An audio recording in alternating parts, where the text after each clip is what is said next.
Zach from this channel, JerryRigEverything, is suing the phone case company Casetify, claiming that Casetify stole the designs for these phone cases that they put out recently from dbrand, which is the company that Zach partners with in order to be able to create his teardown phone skin line, which looks like this. So as you can see right off the bat, they do look pretty similar. Now, I always say trust but verify. I trust that this happened and that Zach is suing them, but let's go ahead and verify on Casetify's website to see if this is actually what they look like and it's actually as bad. Except that we actually can't. It looks like since this video has come out, the website has gone down. I don't know if they've pulled it down for some reason or if it's been DDoSed by people and as such has gone down, but in any instance, it's kind of hard to verify, but Zach offered a lot of proof in the video, so I think we're good to go ahead and move forward with this assumption. So Zach is a very popular YouTuber and he makes these kinds of videos that he's best known for, in which he opens up phones and does a teardown on them and shows what's on the inside. And these videos became so popular that he started doing a phone case line in partnership with the company dbrand, which would have the pictures of what the phones looked like on the inside on the phone case. And they are very pretty, very good looking phone cases. Now, Casetify presumably saw how popular these phone cases were and wanted in on it, which is absolutely fine. There's nothing wrong with competition. But there is something wrong when you use copyright infringement in order to generate that composition, aka stealing Zach's designs. Now, I'm not going to show any of Zach's video because I want you to go and watch the whole thing for yourself, but we are going to go over this tweet thread from dbrand in which they go over basically everything that happened. They have 6 large pieces of evidence that they're providing to us in order to prove that Casetify stole their designs. The first one is glass is glass and glass breaks. This is a very popular thing that Zach says in pretty much all of his videos that in which he tears down a phone that has glass on it because glass often breaks. So this is a catchphrase coined by teardown co-creators Zach JerryRig, which is the same Zach. This tagline does not exist on the internal hardware of any smartphone, yet somehow appears on Casetify's products. Now, Zach, when he created his teardown skin line, would add little Easter eggs places like this: glass is glass and glass breaks. Those Easter eggs are not on the original designs that were inside the original phone. He just added them there as something that his subscribers could look at and enjoy. But weirdly enough, Casetify also has these little Easter eggs in there, even though they have no affiliation with Zach, which is the first piece of evidence that they just copied and pasted or right-clicked and saved Zach's designs. The next piece of evidence, the digits 111111. This is a reference to our founding date, which is dbrand, November 11th, 2011. This date does not exist on the ribbon cable of any smartphone, yet somehow appears on Casetify's products. Again,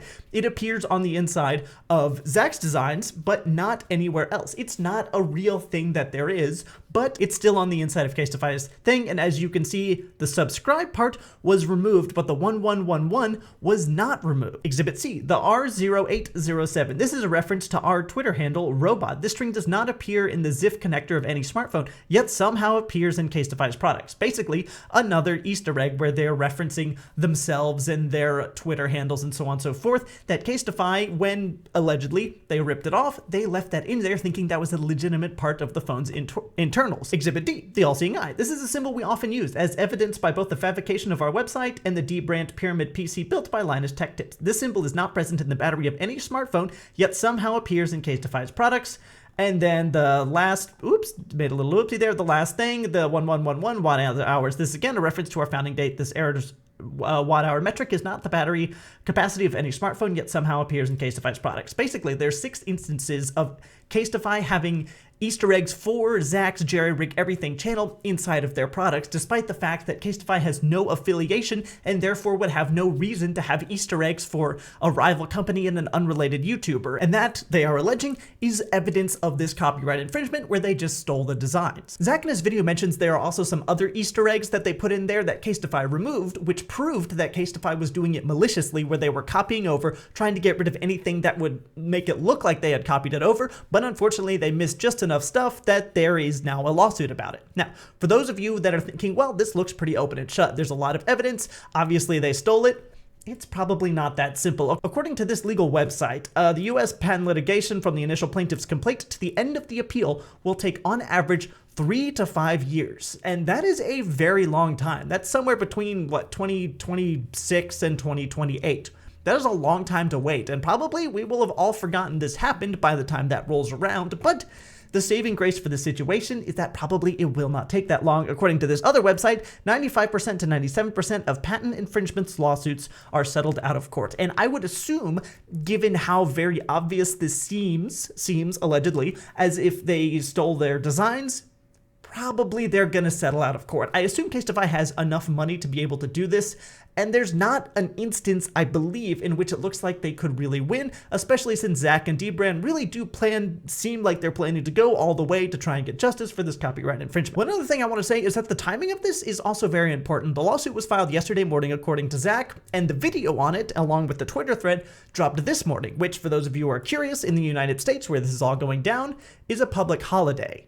Thanksgiving. Everyone is off right now. There's a high possibility that nobody at Casetify even knows that this is going on, so they won't be able to respond on Twitter, they won't be able to lawyer up, and a lot of the damage will be done before Casetify is able to do anything damage control related. I believe this is very intentional. Zach wanted to get the biggest bang for his buck, so to speak, by posting it at a time when he knew they would be unable to respond, and the story could basically blow up with everyone being on his side, favoring him. Now, I want to be clear that Casetify, the company, is definitely at fault here if this is indeed copyright infringement, which it really looks like it is. But my guess is that what happened was not some large management malicious attempt at stealing designs from other people, but probably something that was much smaller scale. I'm guessing that management saw the popularity of Zach's skin lineup from JerryRigEverything through Dbrand and decided they wanted a piece of that market, which is absolutely reasonable. I would assume then management either contracted someone or told one of their internal graphic designers,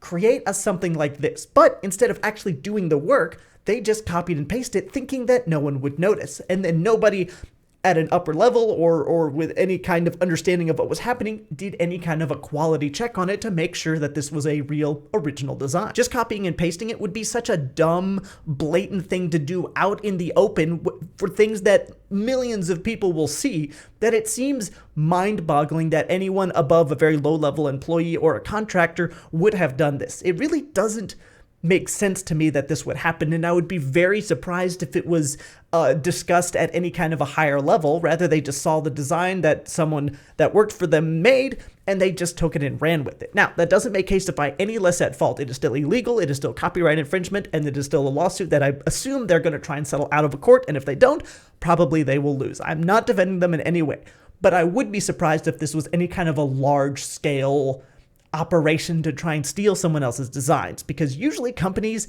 don't want to get in that kind of hot water. Now, because this just dropped a few hours ago, Casetify hasn't had a chance to respond. I presume they will do it tomorrow as they do PR damage control, and then we'll hear more by next week about what's going on, and I would expect the lawsuit to be settled out of court here in the next few months. But when they do respond, I absolutely promise to cover it here as well, so subscribe if you're interested in seeing that, and thanks for watching.